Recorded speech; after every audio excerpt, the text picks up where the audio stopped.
Ife mama m na-epioghalị adịsịra mma. Ofu nwa agbọghọbịa kpọrọ m wee sị m na ife mama ya na-epioghalị in fact na ya mara ka ya ga-esi wee kọọ.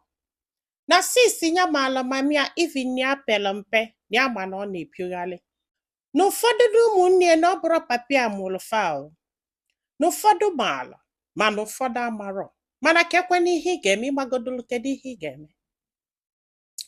Na papia nụrụ mamia ka ọ dị very young and the papia adịgo matured enough ịghọtago before nụba papia so na mamia bụ nwatakịrị. Na ya gbara m onyanwa bụ the reason. Mana mamia mara ezigbo mma masịa ma nwee nnọọ iru nwa azụ nya ịfụ nwaanyị dị mma nwaanyị. Na ya mara m onya bụ reason this woman ji pioghalị too much. O si ebe a pụta opi oge ebe a, o si ebe a pụta opi oge ebe a, ihe a ka nwaanyị a na-eme. So kwanye ahụ. N'ihe a na-agwa anyị ife a na mpioghalị nke mamie nwere part 2, n'ifela ada emie. Na ya ma na ya pere mpe mana ya na-anọ mgbe ụfọdụ ọmịpụ ọmịata mgbe ụfọdụ o jesie ga-abata okpokwuolu ọpante nwoke wee na-abata. Na papa ha ekwugidego ike kwụrụ ọtọgwu nwoke mmadụ ọjọọ mechalụ na ọ na-enefulu ụwa anya. Until nwanne nwaanyị wee nụọ di o. Wee mụọ nwa wee sị mami anya bịa ọmụgwọ, mami a wee bịa ọmụgwọ, wee hapụ ọmụgwọ ọ bịara. Wee chụba di o. Wee chụgide di fana abụọ exchange nọmba fana abụọ bidozie kpabazie. Mgbe nwanne nwaanyị ji wee mali ife menụ ka mami a nagolo ọmụgwọ emezie ọkwado kpọọ die na fonu, di akwado nyanwa akwado fana abụọ apụọ jechọ nkafa ga-afụ onwefe. Una afunugo ụdị ihe dị otu a. So kwanye mgbe nwanne nwaanyị ji wee malụ wee sobe die ka ọ malụ ife na-emenụ.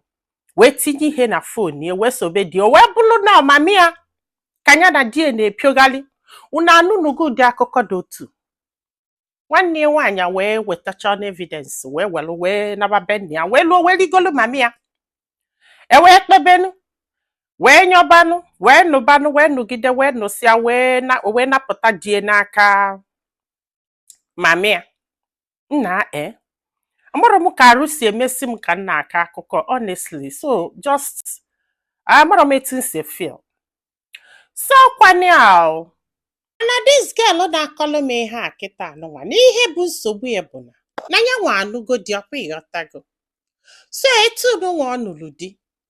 N'ụjọ na-atụ ya na ya dị ime ọmụmụ ndị na-achọ ka mami abịa ọmụgwọ na ya mara m ya chọọ ka ọ na ya chọrọ ka mami abịa ọmụgwọ maka na nke o jee na nke nwanne ya nwaanyị etu ka o si wee mee gịnị wee nalụ nwanne ya nwaanyị die ndị na di nyawa n'ụlọ ife menụ na ifele nke afọ emegide gị ike kwụrụ ọtọ gwa ya nkekwe n'ihe a ga-eme na o nwero.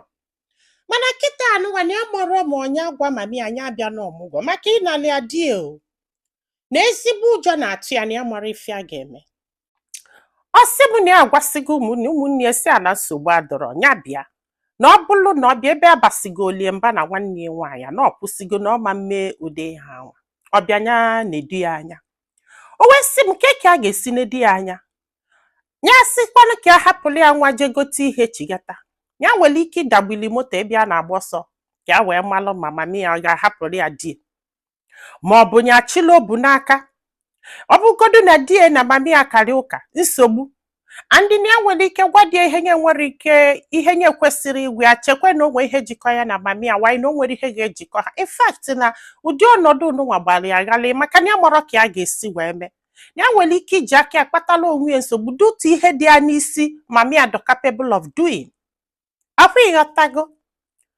Ọ sị m nne n'ike kwụrụ ọtọ gwa ya in fact na ya mara ife a ga-eme ya wesị ka amala ife ndị mmadụ lụ. N'ihe a chọrọ ịma bụ ihe anụnwa kịta mami a na-eme. Onye gwanụ mami anya bịa ọmụgwọ ọ bịa ka ya na-edi anya chịla obu n'aka na-esogheli niile n'ike n'ike. Ndị na ọ bụrụ nke afọ bụ ife kasị njọ. Na ife kasị njọ bụ na nwanne ya nwaanyị nwere ike ịdị nwuo mana ya gwa ama ndị nwuo ya nwere ike iwere ihe kụgbuo mmadụ.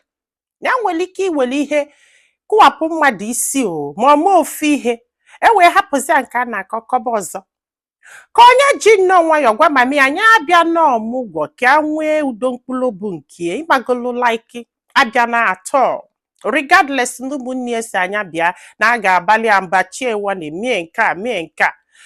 In fact nya mụọrọ na ọ bụrụ na ya trọsụrụ di o, ya trọsụ the guy kama na ịmagolu n'ife adịnwa na-akpa akwala na mgbe ụfọdụ ụmụ nwoke ji akwala ha were eche echiche na ọ bụrụ isi ha ka ha ji eche echiche. Ndị na mamia malụ mma nwaanyị ri nne n'ifu mamia na o nwere iru nwa azụ na-enwu na-ama ịghọtago. Ndị n'ọma ka esi aralita ịghọtago ụdị ihe anwa na onyanwa bụ ife bụ nsogbu dọlịa bikos na ịma ndobe oke dobe azụ si oke atakwana azụ, and ịma ndobe ji dobe egwu si eghe atakwana ji. Mịa wozalụ mgbe ji na-asị egwu taanụ m maọbụ mgbe azụ na-asị oke anọkwa m ebe a anọ m ebe a obughelie ilu obughelie azụ. Akwa ịghọtago ebe m na-eje, ike gwụrụ. O nwere ife mmadụ ama nnụnụ biko nụ alụ ka eji agba azụ ka nna agwa unu na nnọọ ife a na-akọ nne nwanyị mama mmadụ. Chineke, ifele emechi bụkwa na ajọ ọya. Ifele emechi bụ ajọ ọya kama na the only thing bụ na o nwere ọgwụ. Akwa ịghọtago ma ọkwa ma ọ bụ ọya ezigbo ọya ka ọ bụ. Gwa anyị filo na comment section maka na ọ ga-enyelu nwa agbọghọbịa aka iji ma ife ọ ga-eme. Andị biko ka nna yu na ife a na-akọlụ nụ bụ real ma nyekwazalụ m aka tụso ozi a ka olu ndị ọzọ ntị. Ndị be anyị daalụnụ ka ọ dị n'ụbọchị ọzọ.